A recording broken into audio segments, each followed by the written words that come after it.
역시나 중국 사람들이 다시 나섰습니다. 정상 국가가 아니라서 넷플릭스도 우회해서 몰래 도둑 시청해야만 하는 사람들이 폭삭 속아수다가 잘나가기 시작하자 이때다 싶어 또 만물 중국 기원서를 꺼내들며 시비를 걸기 시작한 건데요. 아주 웃기는 짬뽕들입니다. 근거요?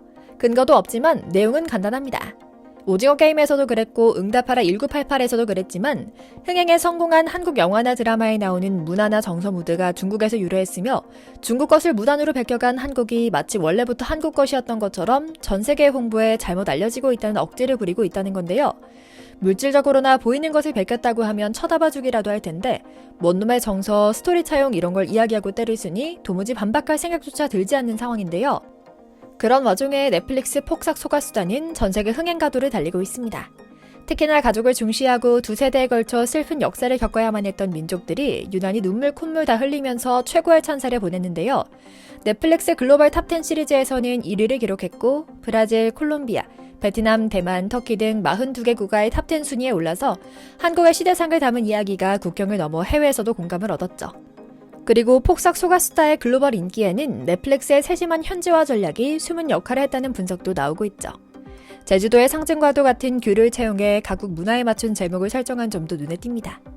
정말 수고했다는 뜻의 제주 방언인 원제를 영어판에서는 인생이 당신에게 귤을 건넬 때라고 번역하는가 하면 어린 애순이 쓴 동시에 운율은 영어 번역본에서도 운율이 반복되도록 번역하는 등 디테일한 현지화로 글로벌 어디에 있는 시청자라도 눈물 지을 수 있게 설계했죠. 하지만 넷플릭스가 정식으로 수입되지도 않아 도둑 시청할 수밖에 없는 중국 사람들이 이번에는 폭삭 소가수에 대한 표절 시비를 걸기 시작했습니다. 시대극의 원조가 중국이며 이미 작품 속 배경인 시대상에서 극중 인물들이 경험한 시련이 모두 중국 영화나 드라마에서 그리는 그림을 그대로 한국에 끼워 맞춘 것이라 비난한 건데요. 웃기는 짜장들이죠. 그래서 오늘은 저작권 의식이라고는 아무것도 없는 만물이 중국에서 기원했다 주장하는 중국 사람들이 저지른 한국 콘텐츠 표절에 대한 이야기 이모저모를 전해드리려고 합니다. 먼저 잠시 저희 광화문 브리핑 구독 설정도 부탁드리고요. 다시 말씀드리지만 정말 웃기는 짬뽕입니다. 중국은 사실상 폭삭 소가수다를 볼 수도 없는 나라입니다. 공산당이 금지해서 넷플릭스는 중국 내에서 서비스되지 못하기 때문인데요. 15억 중국인은 모두 불법 다운로드 등 비정상적인 루트로 넷플릭스를 무료로 보고 있는 셈이죠. 그럼에도 중국에선 폭삭 소가수다의 인기가 대단한 상황입니다. 관련 상품이 끊임없이 나오고 있으며 중국에서는 무비자로 방문할 수 있는 제주도 관광 상품이 불티나게 팔려 벌써부터 제주도는 길거리 곳곳에 끔찍한 분뇨가 가득할 상황이 확실하죠. 참 그래도 이렇게까지 철저하게 우리 역사와 정서를 살려 그린 드라마에 푹 빠지는 것을 보면 중국 사람들도 시대를 가로지르는 가족 드라마를 참 좋아하는 것 같습니다. 교묘하게 베끼거나 표절 시비를 거는 것도 아니고 그저 우기기식으로 화내서라도 갖고 싶어하는 걸 보면 말입니다. 15억 인구와 막대한 자본력을 보유하며 대국이라 칭하는 대륙의 자존심은 도대체 어디로 사라진 것인지 알 수가 없는 노릇이죠. 그리고 이들은 시대를 거슬러 오르며 사람들의 다양한 인간 군상을 그리는 우리네 드라마, 영화에 굉장히 꽂혀있는 모양입니다. 우리 문화 콘텐츠가 전 세계를 휩쓰는 것을 도저히 배 아파 못 보겠다는 마음인 것 같고요. 다행히 아직 폭삭 소가수다는 표절 시비만 있는 수준이지만 예전에 응답하라 시리즈는 중국에서 이미 막가파로 베껴서 만든 전적이 있거든요. 수년 전 중국 아노이 TV는 중국어로 아문적 청춘기, 그러니까 우리들의 사춘기를 깜짝 발표합니다. 그런데 이게 조금만 봐도 금세 우리네 응파를 베낀 것이라는 걸 알 수 있습니다. 우선 시대적으로도 1980년대를 배경으로 하고요. 주인공 고소민을 비롯한 네 자매의 성장기를 중심 내용으로 다루는데 중국 남방 작은 도시의 청소년뿐만 아니라 이웃, 가족 간의 이야기를 함께 보여주고 있죠. 심지어 크랭크인 하기 전에 고사를 지내는 것도 우리 드라마 제작관 하는 일을 그대로 따라합니다. 주인공들 역시 응팔과 마찬가지로 신인 배우들로 기용했고 성격도 비슷하게 설정했고 말이죠. 하지만 우리나라 그 어디에서도 판권을 판 적이 없는 도둑 드라마였던 것이 알려진 것은 오래지 않아서였죠. 정말이지 진짜 문화적 식민지가 어디인가가 궁금해지는 상황인데요. 그런데 사실 이런 중국의 문화 강탈은 하루 이틀 된 이야기는 아니었습니다. 한국의 TV 예능 프로그램은 이미 완전히 중국 방송국의 노다지로 평가받을 정도인데요. 여기 태국의 해변, 모래사장에 개장한 작은 식당. 외국인들에게 음식을 파는 모습이 뭔가 익숙하시죠? 한참 한국에서 인기를 끌었던 예능 윤식당인가 싶어서 자세히 들여다보니 출연자들의 얼굴이 완전히 다릅니다. 근데 남녀 구성이며 식당 내부의 인테리어, 부엌의 모습 등 윤식당 판박이라 자꾸 고개를 갸우뚱하게 됩니다. 출연자 정유미의 시그니처로 알려진 머리에 두른 손수건까지 똑같이 흉내낸 여자 출연자도 보이고요. 이들이 만든 음식을 살펴보니 중국 음식들이었는데요. 한참 한국에서 힐링 방송으로 유명세를 탔던 프로그램 윤식당을 표절한 것이었죠.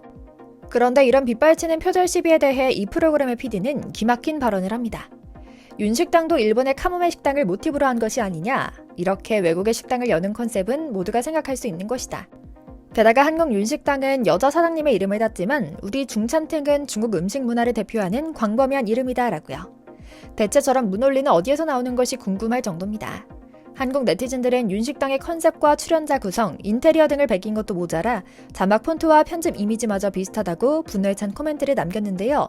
뻔뻔하게도 이 방송은 회차를 거듭하며 아무 문제없이 중국 내에서 방송이 됩니다.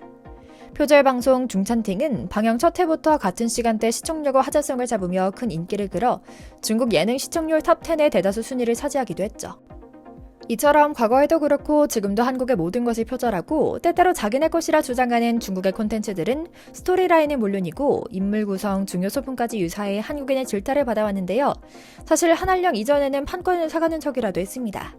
나는 가수다, 아빠 어디가, 런닝맨 등은 중국의 한국에서 예능 판권을 사간 프로그램이거든요.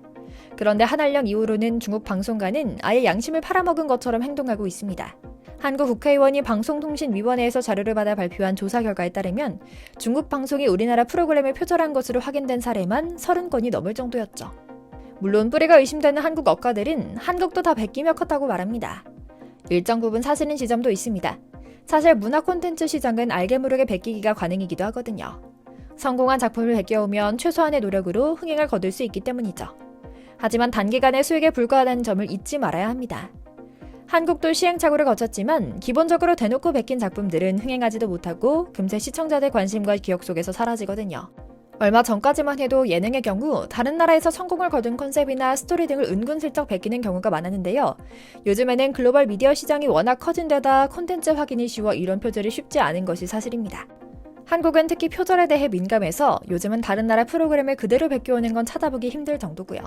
하지만 중국은 달라도 뭔가 다릅니다. 그게 뭐가 어때서 같은 아시아 사람끼리 뭐 어때요? 라는 뻔뻔함이 상상 이상의 수준이거든요. 물론 한때는 중국 네티즌들조차 한국 콘텐츠를 베껴오는 것에 대해 비판의 목소리를 내기도 했습니다.